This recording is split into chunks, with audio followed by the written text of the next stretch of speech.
called her broken, a crippled girl no man would ever love. But in just 3 days, a mountain man discovered the truth. Her family tried to bury forever. Wind howled through the mountain pass that evening, carrying the scent of pine and betrayal. They said her name was Clara, a crippled girl no one wanted, except for the man who paid a few gold coins for her at the edge of a dying town. Her own family stood silent as he took the reins of her old wooden wheelchair. The man was a stranger, tall, broad and quiet, with a beard that looked like it had seen 100 winters. Folks called him Elias Stone, the mountain man who lived miles above the valley, where snow fell even in summer. No one asked questions. The deal was done. But when Clara looked back one last time, her mother turned away, her father spat in the dirt, and her brother muttered, "Good riddance." The cart creaked up the rocky trail as the sun sank behind the ridges. Clara didn't cry. She'd done that too many times before. But deep down, she wondered what kind of man would buy a broken woman. And Elias, he didn't speak for hours.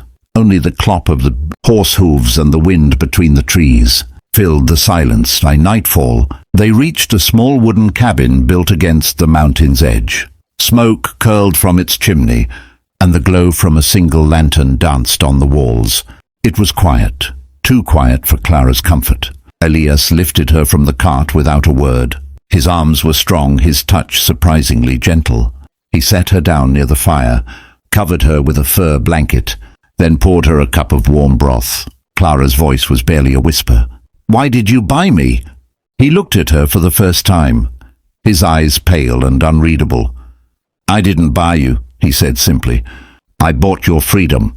She stared at him, not believing it. My freedom." Elias nodded.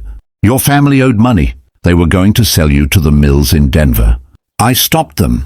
Clara blinked, lost for words. "Why would you care what happens to me?" He turned to the window where the wind scratched against the glass. "Because I know what it's like to be thrown away." That night Clara couldn't sleep. The man who had carried her here wasn't cruel, but something in his eyes, something haunted and heavy, told her he carried his own scars, just not the kind that showed. For 2 days, the cabin was filled with silence, except for the sounds of nature and the occasional murmur of Elias's deep voice as he chopped wood or fed the fire. Clara spent her hours watching him. The way he moved was rough, but there was kindness hidden in his hands. He built a ramp outside the cabin for her wheelchair, carved spoons from oak, and even mended her old blanket without saying a word. She tried to thank him once, but he just nodded. On the third morning, sunlight streamed through the windows, golden and clean. Elias walked in with a smile, the first she'd ever seen.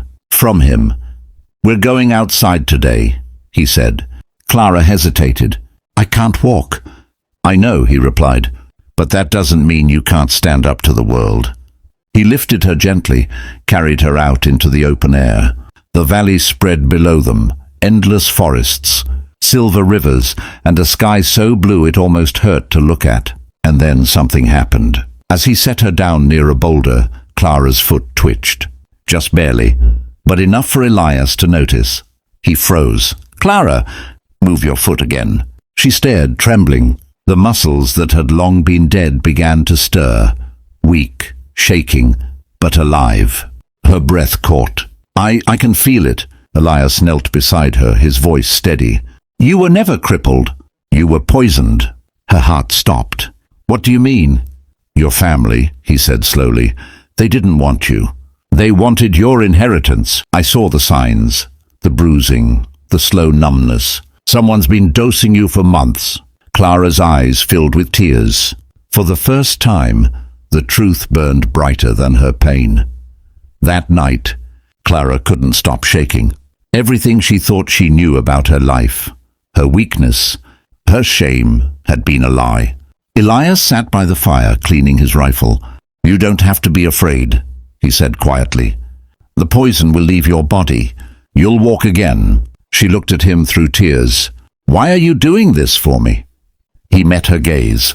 "Because someone once saved me when I didn't think I deserved it."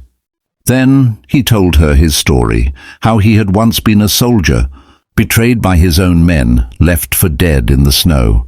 How he'd lost everything he loved, including the will to live, until a stranger found him, nursed him back, and reminded him that broken things can still be mended. By the time the fire burned low, Clara's tears had dried. "Then maybe we were both meant to find each other," she whispered. Elias smiled softly. "Maybe we were." 3 days after she arrived, the sun rose golden over the mountains. The air smelled of pine and freedom. Elias stood outside chopping wood when he heard the door creak open. He turned and froze. Clara was standing in the doorway. Her legs trembled, but she was standing. For a moment neither spoke.